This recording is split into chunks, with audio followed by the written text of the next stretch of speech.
Road પર દોડતી ST બસની બ્રેક ફેલ થઈ અને પ્રવાસીઓના શ્વાસ અંતર।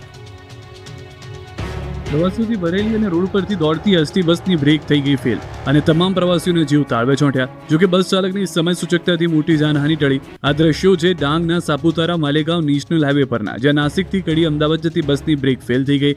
બ્રેક ફેલ થતા એક સમયે અકસ્માતની શક્યતા હતી, પરંતુ બસ ચાલકે સમય સૂચકતા દાખવી અને બસને રસ્તાની સાઈડમાં ખાડામાં ઉતારી દીધી અને બસ રોકાઈ ગઈ। બસમાં 37 પ્રવાસીઓ સવાર હતા અને બસ અચાનક ખાડામાં ઉતારી દેતા કેટલાક પ્રવાસીઓને નાની મોટી ઈજાઓ થઈ। બનાવ બાદ સાપુતારા પોલીસની ટીમ પહોંચી હતી।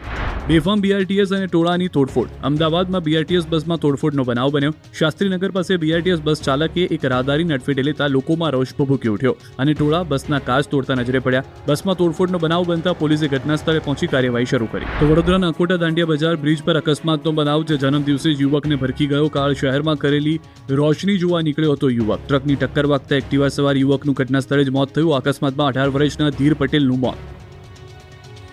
નજીવી બાબતે બે મહિલાઓ વચ્ચે થઈ મારામારી, પોલીસને કરવી પડી મધ્યસ્થતા।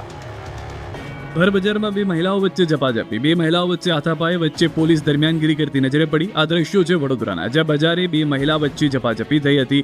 લહેરીપુરા ગેટ પાસે જાહેરમાં મહિલાઓએ મારામારી કરી। મહિલાઓ વચ્ચેની મારામારી થતા લોકોના ટોળા પણ ઉમટી પડ્યા, તો કેટલાકે વિડીયો બનાવીને વાયરલ પણ કર્યા। બે મહિલાઓ પૈકી એક મહિલા પોલીસકર્મી હોવાની ચર્ચા છે। જોકે થોડી વાર બાદ મહિલા પોલીસ સ્થળ પર પહોંચી હતી, બંનેને છૂટા પાડવાનો પ્રયાસ કર્યો, પરંતુ મામલો મારામારી સુધી પહોંચી ગયો। આખરે મહિલા પોલીસે મધ્યસ્થી કરીને મામલો થાળે પાડ્યો। હાલમાં સમગ્ર ઘટનાનો વિડીયો સોશિયલ મીડિયામાં વાયરલ છે।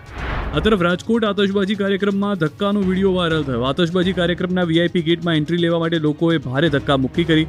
થોડી વાર માટે આ વ્યવસ્થા પણ સર્જાઈ। ભારે ભીડના કારણે આતશબાજી માટે ગેટ બંધ કરવા આવ્યો હોય તેવી પરિસ્થિતિ સર્જાઈ।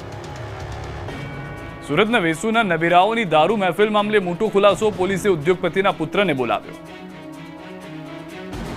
સુરતના વેસુમાં નબીરાની દારૂ પાર્ટી મામલે ઉદ્યોગપતિ સમીર શાહના પુત્ર જૈનમ શાહને પોલીસને નોટિસ પાઠવી। ભારે વિવાદ બાદ અલથાણ પોલીસે મોડે ફરી જવાબ ભરવા બોલાવ્યો। જો કે અગાઉ તેને માફીનામું લખીને જવા દેવાયો હતો।